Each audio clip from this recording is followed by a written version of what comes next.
Hey everyone, so we're in for a bit of a shorter video today because I covered a lot of the main topics in the previous videos, especially the one about aldebaran. It's a bit of a long one.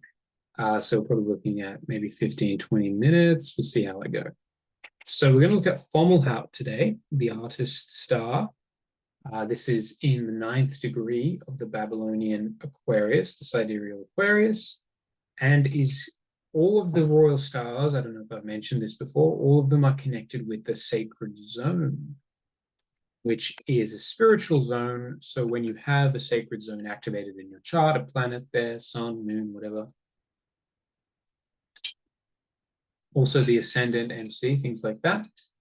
In that case, you will be very spiritual, unless it's a bad planet, in which case a person may be very spiritual, but they will not use it for good things. So, or they'll have some trouble, have some trouble understanding that direction, that path, or yeah, lots of ups and downs, that kind of.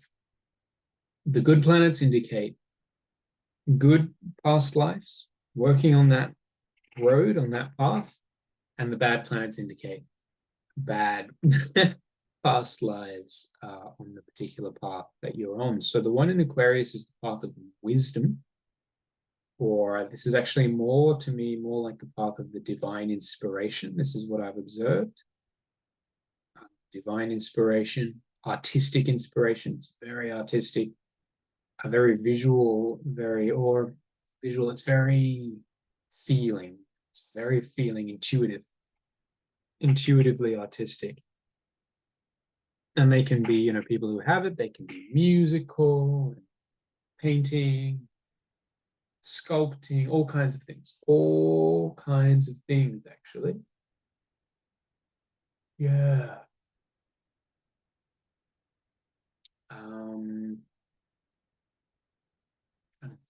But mostly they have, especially when it's very strong, they'll have a direct divine experiences, direct contact, so to speak.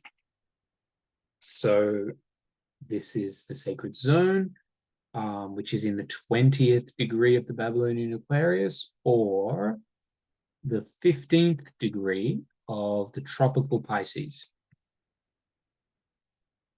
And so in Leo, regulus is one of the sacred zones. It's directly connected. It is, 5 degrees Leo is regulus, 5 degrees Leo is the sacred zone. Same with aldebaran. 15 degrees Taurus is a sacred degree. 15 degrees Taurus is aldebaran. Ching. However, not the case in Aquarius, because Fomalhaut is, remember, at 9 degrees. The sacred zone is at 20 degrees. So, but let me show you a little bit of why that's the case. And also to understand, Fomalhaut is the mouth of the fish. It's literally what it translates to, the fish mouth, and that's because it's connected with a little constellation that looks like a fish just underneath Aquarius.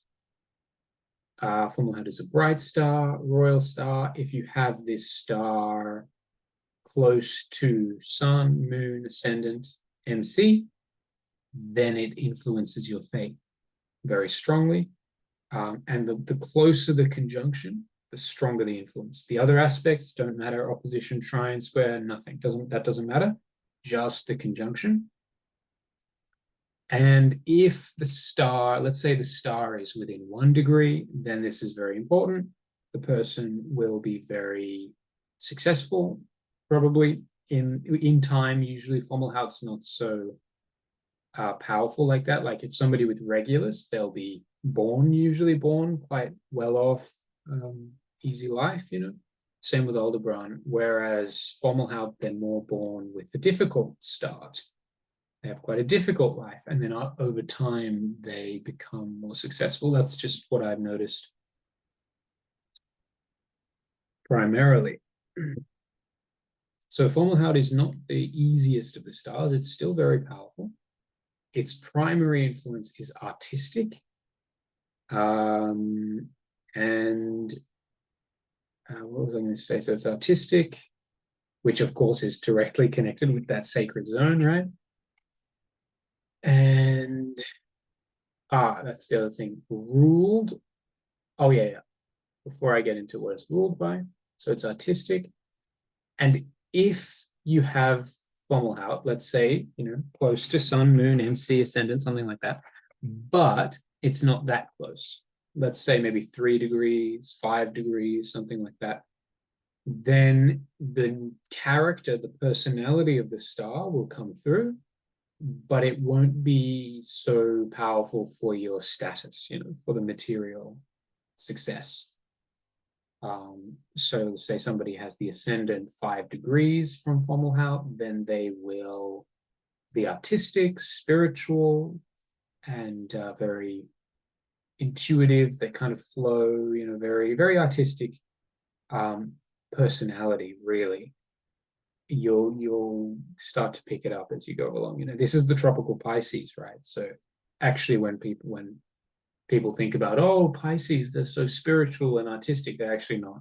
It's not Pisces, it's Aquarius. It's the sidereal spiritual stars that are there.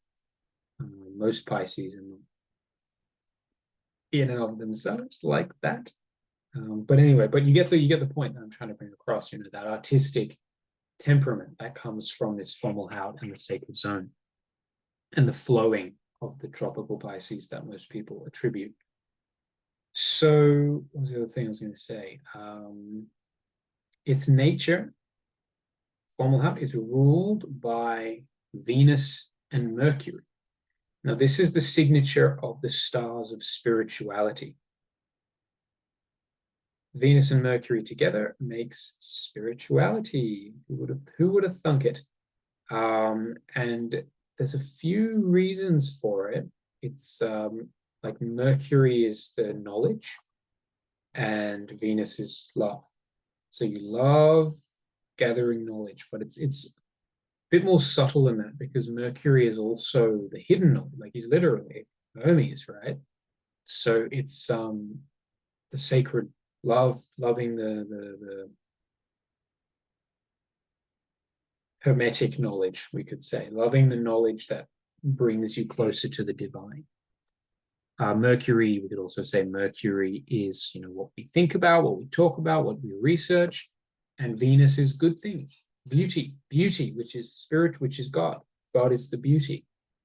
So that's also one interpretation there of, and this is absolutely a fact. It's verified 1,000 times for me. I've seen it so many times. The Venus-Mercury conjunction, spirituality. If it happens in the 9th house, there'll be astrologers, there'll be psychics, something where they tell the future. 6th house, same thing. Venus, Mercury in the 6th house, same thing. They'll work, 6th house, their work is Venus and Mercury, telling the future, spirituality. So that's all of that. And I'll show you this kind of old illustration of the constellations here. This is Alexander Jameson. This is Aquarius. And Aquarius in Babylon was called Enki, who was one of the chief deities of the Babylonian pantheon. He was the 3rd in the line.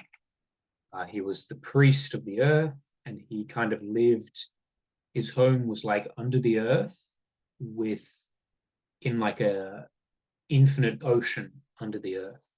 That was Enki, which is very, very, very interesting. And here we see him in the sky, Enki in the sky. And this, we could also, based on the image, associate this with Jesus Christ, the high priest of the order of Melchizedek. And this is also, because Jesus is the Son of Man, the Son of God, the man from God, which is Aquarius, the only man in the zodiac. But also Enki is the only chief deity who likes human beings, if that makes sense. It's not that the other deities don't like human beings, but they're indifferent. They're not what's the word? They're not wanting to save human beings. You know, they leave human beings to their own devices. But Enki, he wants to help them. He wants to save them. You know. So here we have him, and you know this verse in the Bible which says, "From his breast will pour the waters of life," or "From his belly will come the waters of life." And here pour the waters of life from Jesus, from Enki, who is the god of the waters, the ocean, right? So these are the waters of life, and they cross the ecliptic at it is at the 20th degree of Aquarius, which isn't really shown here, but yes, they cross at the 20th degree. So the 20th degree of Aquarius is the sacred zone, but Fomalhaut is only here in the ninth degree. So they're quite distant from each other. However, look at the flowing of the water. Flows and turns and comes down and up. Here we go. Fomalhaut is at the bottom of the well, let's say, where Enki is pouring his waters of life. So Fomalhaut is directly connected with that constellation, with the sacred zone, but it's just on the ecliptic. It has a different degree.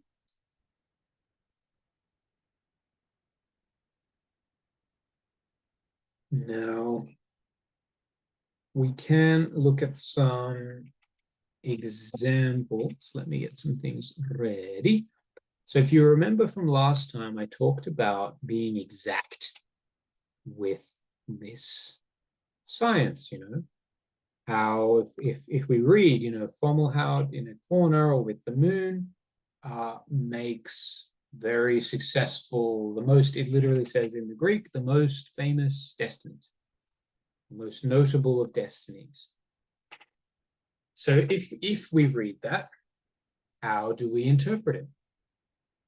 And I'll give you some examples here.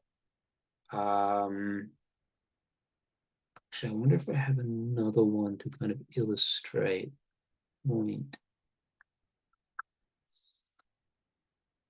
One more out.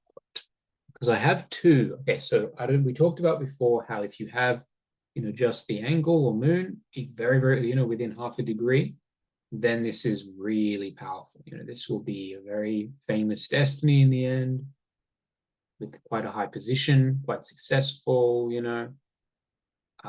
But if they have the moon and an angle together with the star, then it's even more powerful. This is as powerful as it can get, basically. Now I want to find somebody who's dead so that we can look at their life. Actually, yeah, that's a curious. Yeah, Escobar is a weird one. He actually has Fomalhaut, but he has a lot of the royal stars, especially antares. But he does have Fomalhaut a little bit within 1 degree. I'll show you. This is Escobar. We see, look, the sun with antares. This is the last royal star, which I'll do in my next video. So this is why he's so famous, why everybody knows his name.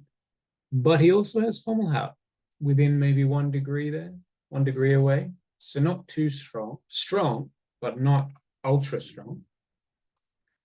And yeah, he was quite an artistic guy, you know, spiritual guy. Despite this Mars and Saturn being there, it's just not so good. So, but we see how it influences the chart. Maybe that's not what made him, you know, powerful and successful, or shall we, yeah, powerful, basically. But it does flavor his chart. It does bring out the essence a little bit more.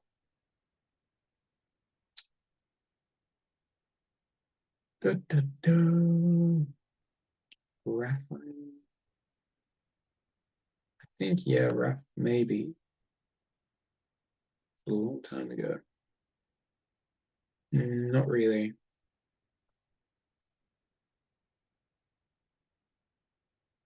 think Fomalhaut is the one where I've had the most trouble finding correlations.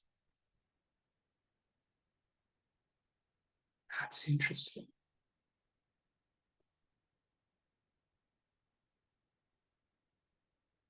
I know Shia LaBeouf has it. You guys know I love Shia's chart. It's got such an interesting chart. But his Fomalhaut's very wide. It's like 5 degrees away. So you can see how it flavors his personality, that he's an actor, artistic.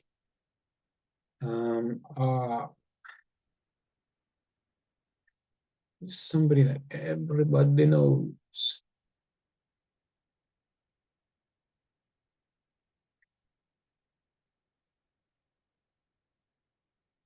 I may actually not have one with Fomalhaut, with just Fomalhaut. I do have some Fomalhaut, but they're. Oh, this is an interesting one, actually. Yogananda has a very interesting chart. I'll show you because it makes a bit of sense here. I mean, obviously, we have the moon with regulus.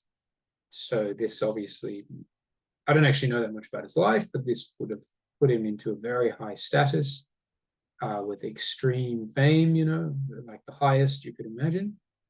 And at the same time, Fomalhaut is right here on the horizon.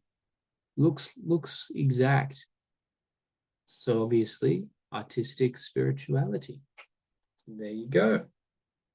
And his Venus and Mercury are in conjunction anyway, so powerful stuff. So, all right, well, I won't bother with that. Let's just look at the ones I prepared. So I'm going to actually start with James Blunt. I looked at his chart out of curiosity at one point. And he has, very interesting, sun born on a new moon. That means that I think he has children. So I wonder if this is his chart. Well, Venus maybe makes things more fertile. Very difficult to have children with a new moon chart. But anyway, beside the point. So he has the sun and the moon with Fomalhaut in the same degree. So that is why he is such a famous artist, successful artist. But he does also have Antares, you'll notice. Also very close, within 10 minutes. It's a very loaded chart. But you can see, if this was Antares, just Antares, he would be some kind of fighter or soldier, maybe. He was actually a soldier, but he would be famous for it. He's not famous for it. Or Antares, some kind of rebel, something much more aggressive. But he's not. He's famous for his music. Sun and the Moon with Fomalhaut, the artist, the musician, right? So, and Venus is rising too. This also makes people musical, artistic. Oh, wow, it's in a parallel. Far out, he's got actually a loaded chart. So that's one. So you see how the two helegial places, the sun and the moon, the ascendant, the MC, or the descendant, if any of those two line up with a royal star at the same time, which is very rare, but if they do, super famous guy, super famous chart, super famous person. And I will show you the next one, the last one, and then I'll probably wrap this up because I'm a bit tired today. Not because I'm working hard, of course, but I'm just a lazy guy. So this is the chart of the author of The Lord of the Rings. And he has the moon with Fomalhaut and the descendant with Fomalhaut and Jupiter too in the sacred zone. So very powerful. So the descendant and the moon, two helegial places conjunct Fomalhaut. Super famous destiny. Done.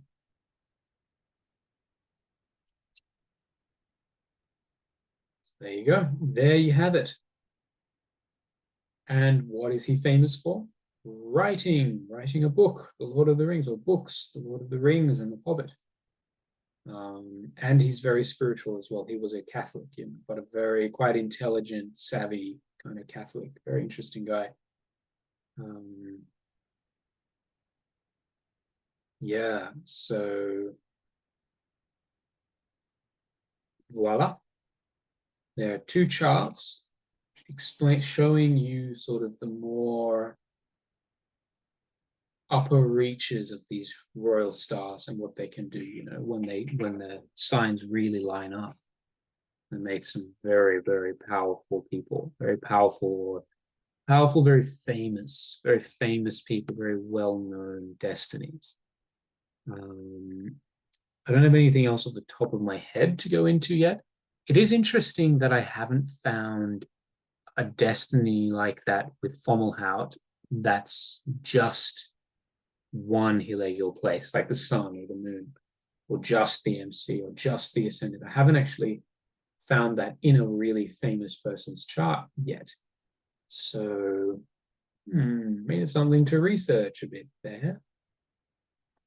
Yeah, definitely curious thing. So that's Fomalhaut. Let me know if you have any more questions. Fomalhaut is not easily cancelled. He always has his influence, and he's more about people climbing towards their success. They go out of something usually not such a good situation into a much better material situation. They can also be quite spiritual at the same time, though, but it depends on the rest of the chart, of course. So I'm going to leave that there. I hope you guys enjoyed. Leave any comments about what you want me to talk about next, and I'll see you soon.